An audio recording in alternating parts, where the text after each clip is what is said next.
जब शक्ति होती है तब तुम गलत करते हो, और जब शक्ति नहीं होती तो तब तुम कहते हो कि अब अच्छा करेंगे। स्वयं विचार करें। अगर आप दूसरों के विचारों से अपनी जिंदगी चला रहे हैं तो एक दिन आप खुद को एक पिंजरे में पाएंगे।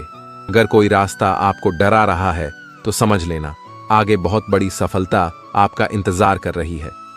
मछलियां भी खुश हो गईं, यह जानकर आदमी भी आदमी को जाल में फंसाने लगा है। जीवन एक रेलगाड़ी है, जब तक चलती रहती है लोग आते जाते रहते हैं। कभी तेज चलती है, कभी धीमी चलती है, कभी स्टेशन पर रुकती है। कुछ नए लोग आते हैं, कुछ पुराने उतर जाते हैं, पर सफर चलता रहता है। जब आखिरी स्टेशन आता है सब उतर जाते हैं, कोई साथ नहीं रहता। इसी का नाम जीवन है। जब अच्छा समय नहीं रहा तो बुरा भी नहीं रहेगा। इंसान का कुछ समझ नहीं आता। इंसान अपने बच्चों का जन्मदिन बनाने के लिए किसी बेजुबान का मरण दिन बना देता है। कभी कभी मन को मना लेना ही बेहतर होता है। हर जिद हमें खुशी नहीं देती। स्त्री हठ के समक्ष सब बेबस है। अगर पत्नी किसी बात के लिए हठ कर दे तो दुनिया का कौन सा पति अपनी पत्नी के हठ को इनकार कर सकेगा। और तो और हमारे रामचंद्र जी महाराज को ही देखिए। सीता जी ने कहा, मैंने सुवर्ण मृग देखा है, मुझे वही मृग चाहिए। अब सुवर्ण मृग तो कोई होता नहीं। इतनी समझ तो गुरु मां एक बालक को भी होती है, एक साधारण व्यक्ति को भी होती है। लेकिन जानकी जी ने कहा कि सुवर्ण मृग मैंने देखा है और वह मुझे चाहिए। श्री राम के बार बार समझाने पर भी उन्होंने हठ नहीं छोड़ा। श्री राम को तो फिर उस मायावी मृग के पीछे जाना ही पड़ा। कैकेयी तो स्त्री हठ का सब बड़ा उदाहरण है। उसने अपने पति से हठ किया कि राम को 14 साल का वनवास दो और मेरे पुत्र भरत को राजगद्दी पर बिठा दो। यह न्यायोचित तो था नहीं, नीति विरुद्ध ही था।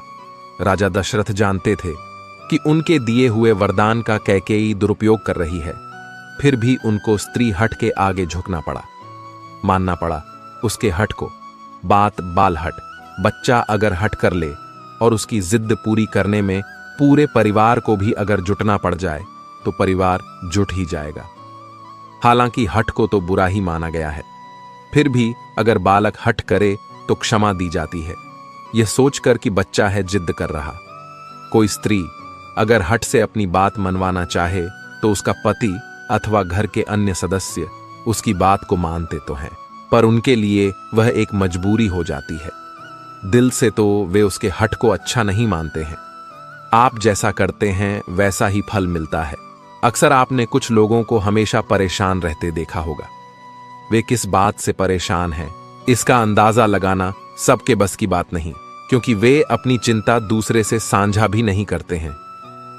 दरअसल आदमी जैसा कर्म करता है वैसा ही फल उसे प्राप्त होता है। ऐसी कहानियां और कथाएं आपने काफी पढ़ी और सुनी होंगी। जागरण अध्यात्म में आज हम आपको इससे जुड़ी ही एक कहानी के बारे में बताने जा रहे हैं। एक समय की बात है, एक गांव में दो किसान थे। वे खेती के साथ साथ बागवानी भी करते थे। एक अपने बाग में आम उगाए थे तो दूसरे ने किसान ने लीची उगाए थे। फलों के सीजन में उनके बाग में अच्छी पैदावार हुई तो वे दोनों अपने अपने फल बाजार में बेचने के लिए गए। बाजार से लौटते समय उन दोनों ने अपने लिए 5 किलो फल बचा लिए थे। वापस लौटते समय दोनों किसान रास्ते में मिले। दोनों एक दूसरे से बातें करने लगे। आम वाला किसान बोला, मैंने फल बचा तो लिए, लेकिन इस बार खूब फसल हुई। हम लोगों ने खूब आम खाए, अब खाने का बिल्कुल भी मन नहीं है। लीची वाले किसान ने कहा, यही हाल मेरा भी रहा। इस बार लीची की अच्छी पैदावार हुई है। दोनों ने यह फैसला किया कि दोनों आपस में फल बदल लेते हैं। आम वाले ने लीची ले ली और लीची वाले किसान ने आम। लेकिन आम वाला किसान बहुत लालची था। उसने दूसरे किसान से नजर बचाकर कुछ आम अपने लिए रख लिए। वहीं दूसरी ओर लीची वाला किसान आम पाकर बहुत खुश हुआ। वे दोनों अपने घर चले गए।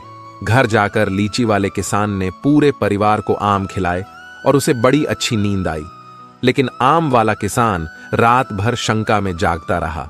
उसे यह लग रहा था कि उसकी तरह लीची वाले किसान ने कुछ लीची छुपाकर तो नहीं रख ली है। वह उस रात बहुत परेशान रहा। इस कहानी से सीख मिलती है, जैसा जो व्यक्ति रहता है उसकी वैसी ही सोच रहती है। एक बार एक व्यक्ति अपनी कार को बड़े प्यार से पॉलिश करके चमका रहा था। तभी उसकी बेटी पत्थर से कार पर कुछ लिखने लगी। कार पर खरोंच लगती देखकर पिता को इतना गुस्सा आया कि वह बेटी का हाथ जोर से मरोड़ देता है, इतनी जोर से कि बच्ची की उंगलियां टूट जाती हैं। बाद में अस्पताल में दर्द से कराह रही बेटी पूछती है, डैड, मेरी उंगलियां कब ठीक होंगी? गलती पर पछता रहा। पिता कोई जवाब नहीं दे पाता। वह वापस जाता है और कार पर लात बरसा गुस्सा निकालता है। कुछ देर बाद उसकी नजर उसी खरोंच पर पड़ती है जिसकी वजह से उसने बेटी का हाथ तोड़ा था। बेटी ने पत्थर से लिखा था, आई लव यू पापा। इस कहानी से हमें यह सीख मिलती है, गुस्से और प्यार की सीमा नहीं होती। याद रखें कि चीजें इस्तेमाल के लिए होती हैं और इंसान प्यार करने के लिए, लेकिन होता इससे उलटा है। लोग चीजों से प्यार और लोगों को इस्तेमाल करते। हमारे दुखों के 5 कारण जो अपना मनचाहा प्राप्त होने पर कहते हैं प्रभु की कृपा है, पर मन के विरुद्ध होने पर उदास हो जाते हैं। यही प्रभु की कृपा का अधूरा दर्शन दुख का पहला कारण है। दूसरे का कुछ भी हो, उसका चाहे अहित हो, वह चाहे दुखी हो, पर हमारा भला होना चाहिए। हमारा यह मलिन स्वार्थ हमारे दुख का दूसरा कारण है। हमें वर्तमान में जो वस्तुएं प्राप्त हैं या अभिलाष हैं, उनके छिन जाने या ना मिल पाने का निरंतर बने रहने वाला भय हमारे दुखों का तीसरा कारण है। जो हमें करना चाहिए वह ना करना और जो नहीं करना चाहिए उसको करना, यह प्रमाद भरी आदतें हमारे दुखों का चौथा कारण है। हमें निमित्त बनाकर कहीं कोई सुंदर घटना हो जाने पर उसका सारा श्रेय हम अकेले ही ले लेना चाहते हैं। यही अहम भाव हमारे दुखों का 5वां कारण है। स्वास्थ्य सबसे बड़ी दौलत है। संतोष सबसे बड़ा खजाना है।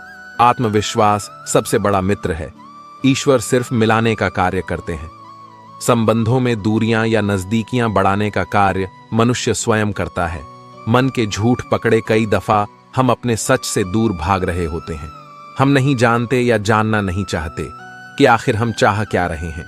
एक तरफ कहेंगे कि हम अमुक को देखना नहीं चाहते, पर फिर कहेंगे कि वे बात क्यों नहीं कर रहे हैं। कभी कहेंगे कि किसी से कोई उम्मीद नहीं है, फिर चाहेंगे भी कि दूसरे हमारे लिए कुछ करें। इस तरह एक साथ 2 विरोधी विचार दिमाग में चल रहे होते हैं, हमें उलझा रहे होते हैं। ऐसे में कुछ पल ठहरे, अपने विरोधी विचारों को देखें, कुछ देर उन विचारों के साथ समय बिताएं। रोड पर घायल पड़े पक्षी को मैं घर लेकर आ गया। कुछ ही दिन में वो लगभग ठीक हो गया, घाव भर गए। मैंने एक गांव वाले से पूछा, यह पक्षी थोड़ा उड़ नहीं पा रहा, क्या मैं पास मौजूद पहाड़ी पर इसे छोड़ दूं, जहां इसके बिरादरी के और भी पक्षी है? उन पक्षियों के साथ इसका मन लग जाएगा। गांव वाले ने कहा, आपने इसे बचाया है तो इसे मरने के लिए मत छोड़ो, इसे ठीक होने तक अपने पास रखो, क्योंकि इसे कमजोर असहाय देखकर इसी के बिरादरी वाले इसे चैन से जीने ना देंगे, इसे नोच नोच कर खा जाएंगे। उस दिन जीवन की बात समझ आई। अगर लोगों को भनक तक लग गई कि आप कमजोर हो गए हो, तो आपको अपने तरीके से नोचना शुरू कर देंगे। इसलिए भले अकेले में घुटकर मर जाओ, लेकिन अपने आप को किसी की नजर में कमजोर साबित मत करो, क्योंकि आपकी असहाय स्थिति का केवल फायदा उठाया जाएगा, न कि मदद की जाएगी। भगवान की पसंद क्या है? भगवान को कौन लोग पसंद है? गीता में भगवान श्री कृष्ण ने कहा है कि मुझे साथ रहने वाले लोग सबसे ज्यादा पसंद हैं। हर स्थिति परिस्थिति में व्यक्ति साथ बना रहे, यह बड़ी बात है। दुख में ज्यादा दुखी ना हो और सुख में ज्यादा उछले नहीं। सुख दुख, मान अपमान, जय पराजय, खोना पाना, आना जाना, हानि लाभ तो लगा ही रहेगा। जीवन में अगर एक जैसी स्थिति सदा बनी रहे तो जीना मुश्किल हो जाएगा। कुछ पल कहीं कोई खुशियां मना रहा है तो किसी की अर्थी उठ रही है, कहीं कोई सुहागन बन रही है तो किसी का सुहाग उजड़ रहा है। इन सब पलों में व्यक्ति अपने को संभाल ले, भावनाओं में न बहे। कहते हैं जिन्हें दूसरों की थाली में घी ज्यादा दिखता है वह कभी खुद चैन से नहीं रहते।